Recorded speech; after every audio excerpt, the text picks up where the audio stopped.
I'm ready when you are.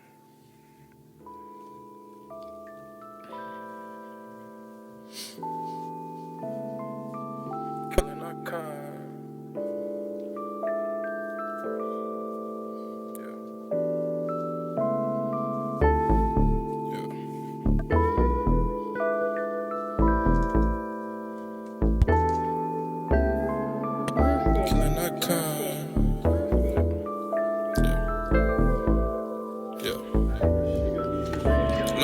Okay.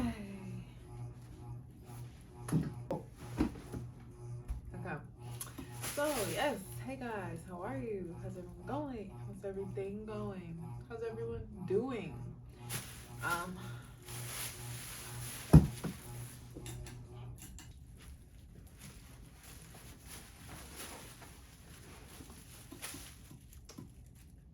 Can't have my fan on when I'm recording. And it gets hot. And I have another fan that's quiet and silent, but my sister has kind of claimed ownership of it. Anyways, so I'm excited. I'm sitting next to my bookcase that I've kind of like engineered and fixed myself, and I'm still working on it. Because it had like two things on the side and it had hooks, and it's supposed to hang up in the closet for like shoes or pants or whatever. But I have two already kind of screwed into the wall, and then I just have to get this one somehow so it stands straight up. Like I said, we're working on it. We'll figure it out because it's what I do, figure stuff out. Anyways, I got some new books and I got a new movie. Well, too excited. Let me calm down. So yeah, I got a new movie, which is one of my favorites. It was the inspiration for like Black Swan, and then the creator of this movie did another movie, and it was the inspiration for Inception.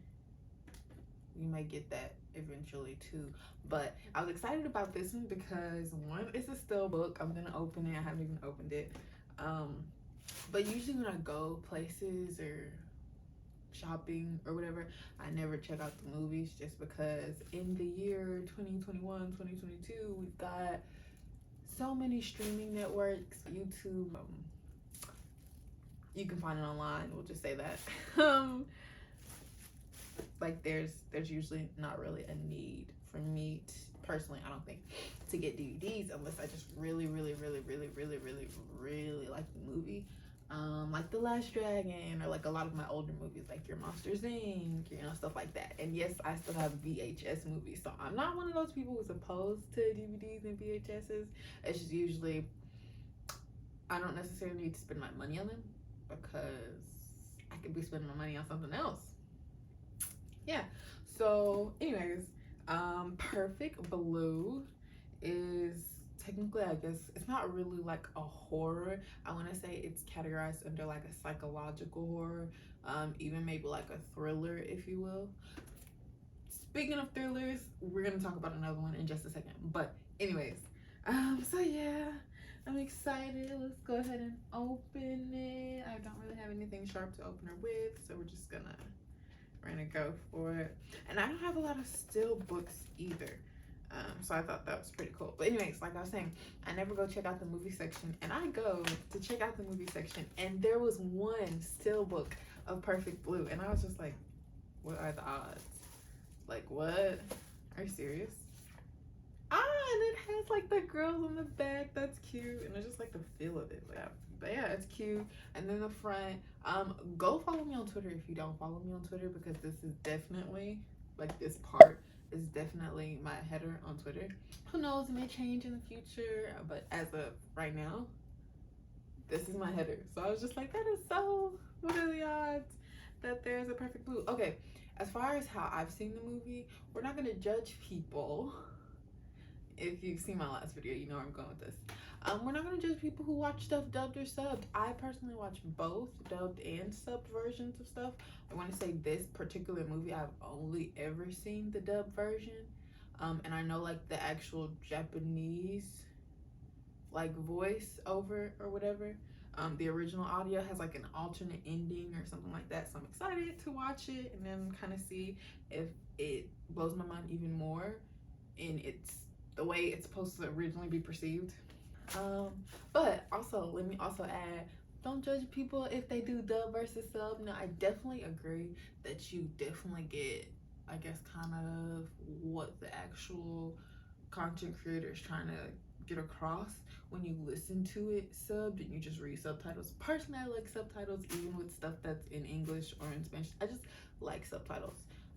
My grandmother was partially deaf in one year, so I just kind of grew up, me and my sister and my mom, like we just always have subtitles on.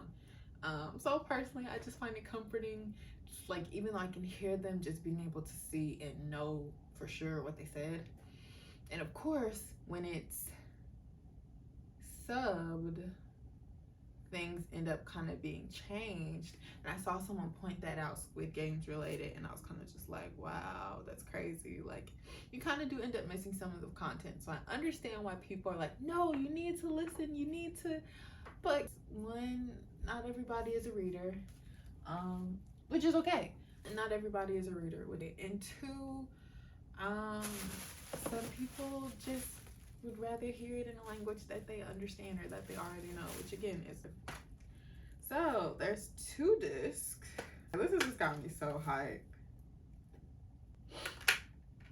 I'm so excited to watch like the seen the movie. I saw it on YouTube. Ooh, this artwork though. So I guess they're like trading cards. Yo, the guy who plays like her like fan, like, this movie is dope. This artwork is nice. And I just want to say, they always make the girl with the green like have short hair and be like the tomboy. Girly girls like green too, just saying. But oh, I'm sorry, this artwork. So yeah, I completely, I don't remember reading that booklet. Oh, so there's a full English version, which I think is probably the version that I've seen. And then there's a newly remastered in original definition. So, oh, so I think honestly one is just a Blu-ray, one's a DVD, and their bonus features, including like the audio and subtitles and all that good stuff. I'm excited. Now, while I'm actually on the topic of movies, let me go ahead and just say I saw Malignant, and we're gonna rate Malignant. We don't want to necessarily give it a 10 out of 10 because that movie was all over the place and chaotically beautiful. So I kind of want to give it like a 9 out of 10. Oh, but I'm still gonna give it a 10 out of 10. And I'm gonna give it a 10 out of 10 because I watched it with me, my sister, and one of my friends from work. And we were all kind of shooting out our theories or like spitting out random ideas, trying to guess the movie before the movie happens or before the movie's over. And magically, somehow, all of our theories were right. Like, that movie was just so... Definitely not a horror. I definitely think it was more so a thriller as well. That movie, man, it was good. It was cute. And I heard, like, I got some recommendations to watch it from a couple other friends and coworkers. And I was kind of just like, you know, like, I might watch it. And we watched it. And let me also just say, because I was tweeting about it too, some of the lines in that movie, like, I'm sorry, if a horror movie can't make you laugh, then is it really scary? Because I think some of the scary stuff ends up being funny. Another conversation for another time. But yeah, Malignant was cool. 2 lines that blew my mind. First of all, yeah, we're not even gonna get into it. If y'all do want another video about the actual movie Malignant, where we get into it, please comment, subscribe, all that good stuff. But definitely comment below, because that movie was wild. But anyways, like I was gonna say, 2 lines from that movie. Spoiler, sorry. The monster or the thing that was killing people It's a scary movie. Sorry, not sorry. People get killed, people die. That's not too much of a spoiler. I'm trying to still be discreet. But the thing that was killing people was like, this dumb B didn't even know that I was doing what I was doing. But it was the way that he went about calling her a was just like, dang, like, dang. And then, hold on, not even like 30 minutes in the movie, not even like 20 minutes in the movie, maybe the first 15 minutes of the movie, she gets into an argument with her boyfriend, and she has had a history of miscarriages, and he tells this woman, stop making me watch my babies die inside of you. And I was just like, oh, what? I don't know if any of y'all have seen like Donald Glover's stand-up, but he has this little snippet where he's like, you can say those words in that order and like the demon police don't come pick you up. Like, you can't say that to somebody. Yeah, it's some lines in that movie and some scenes in that movie that are literally gonna have you like, that's scary, I guess. If that were to happen in real life, maybe that's what would be scary. Like, it's stuff that makes you say like, damn. Excuse my language, but it's some stuff that happens in that movie that literally will have just like, damn, what? So 10 out of 10. It was a good movie. If you recommended it to me, thank you. It was appreciated. I needed that. And I love movies that like kind of freak you out and make you think, but they're not movies that make you go home and you're like, oh my gosh, let me close my closet door, even though I'm not that type of person. Anyways, I also, like I said, I got some new books and I'm super excited. I tweeted about the fact that the comic book store gives you your books in a black bag, and I love it. Like, everybody, don't worry about what they're reading, mind your business.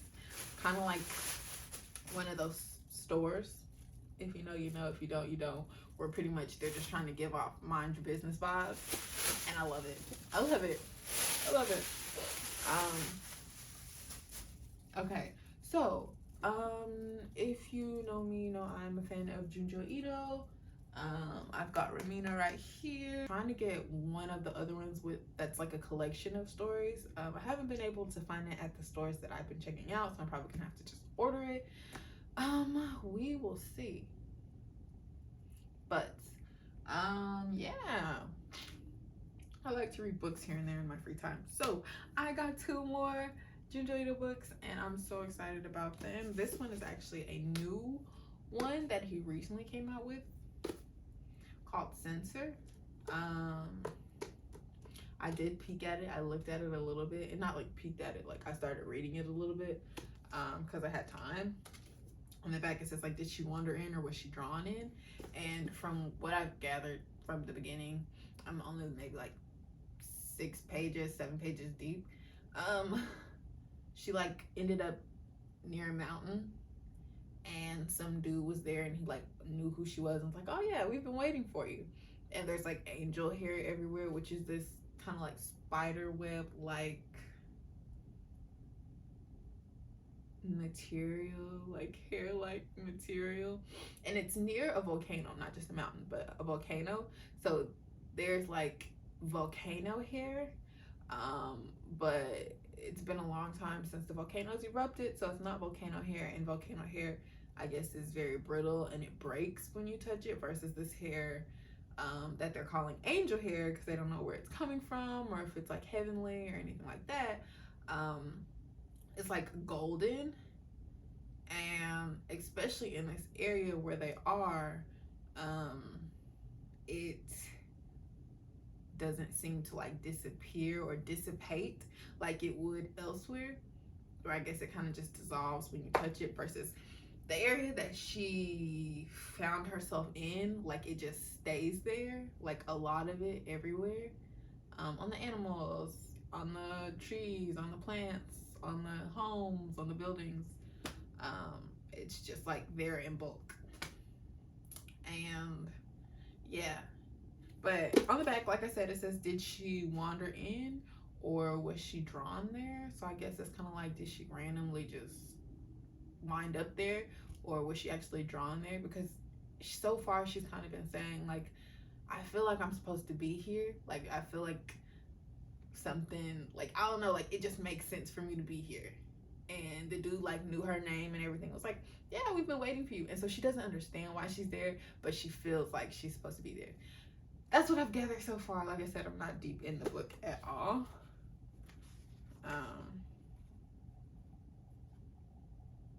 Quite literally.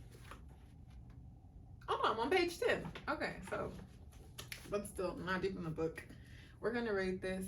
Let me also say, Ramina, I loved it. I liked it. As far as mangas go, if you don't like the kind of like existential, like there are aliens, there's no hope for humanity type of thing, don't read it. Or read it but you may not like it. But me personally, I kind of just have like a survivalist mindset. So even when I read books that are going through like tough periods, like in my mind, or even if I were to put myself in that situation, I just personally feel like I would survive. I don't know how, I don't know, but I'm a survivor. I'm not gonna give up. I'm not gonna stop. I'm gonna work hard. I'm a survivor. I'm gonna make it. I'm gonna survive and won't stop surviving.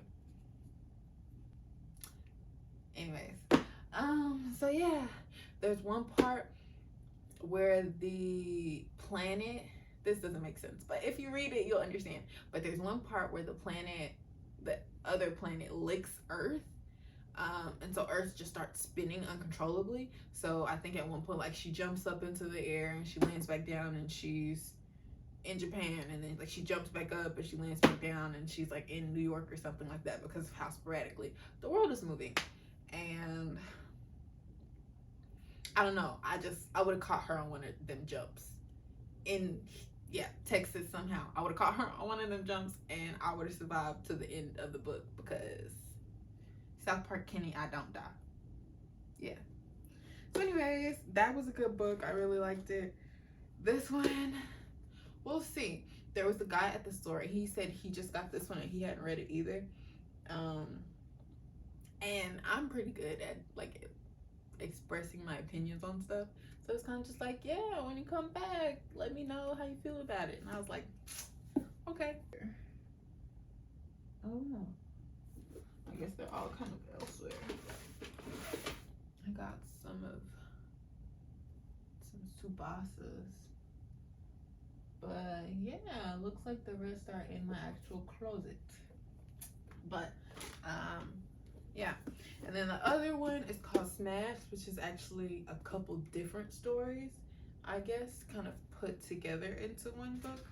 So I'm excited to see next video, or whatever video I'll tell y'all out of this, which one is my favorite story and how I'm feeling about this one. But yeah, if you also want to see maybe some reviews on some books in general, books that are movies, books that are not movies, I like your Pride and Prejudice. So I like romantic books. I don't know, I've got what, Like to Kill a Mockingbird. I still have some super old Junie B. Jones books. I could do like a book reminiscent, like where I read an old book and talk about the difference in how I felt when I read it at age 11 and how I feel about reading it in my mid-20s. Just saying. Sisterhood of the Traveling Pants, 1984. So yeah, we've got some other books on there, but like I said, I'm very excited to read both of these. As far as videos coming soon, there should be another, I guess, like construction / DIY video coming. My sister moved rooms a while back, maybe like a year ago. So her actual old room, we're turning into, I guess, kind of like a lounge / movie room. So I'm gonna have to rip up some carpet. I'm gonna have to paint some walls. I don't think we're painting the ceiling or anything like that. I'm gonna have to maybe reupholster some furniture, a little sewing going on. Yeah, reorganize the closet, because I think right now there's just like old games in there, but we should put like our DVDs and some VHSs in there if it's gonna be our active movie room. Slash lounge area, so a place where we can have people upstairs, but they don't necessarily have to be in our rooms, which I think is pretty cool. I think it's about that time. Kind of need one of those. So yeah, stay tuned for that. That's gonna be exciting. And if you want more book reviews, or if you think of like any books that you'd like me to review, or any movies, I tend to like horror or thrillers. But like I said, my taste is all over the place. So I like your rom-coms. I like your corny movies. I like musicals. I like action. Yeah. My taste is literally all over the place. So leave a comment down below of your favorite book and or movie. And I'll tell you how I feel about it. Or if there's one, like I said, that you want me to watch. Until then, I will see you guys soon. Thank you for tuning in. Don't forget to like, subscribe, and comment. Follow me on my Instagram at Amina _ I'll have it somewhere or link down below. My Twitter, Amina is me. My TikTok, Amina is me. My YouTube, as you see, it's Amina is me.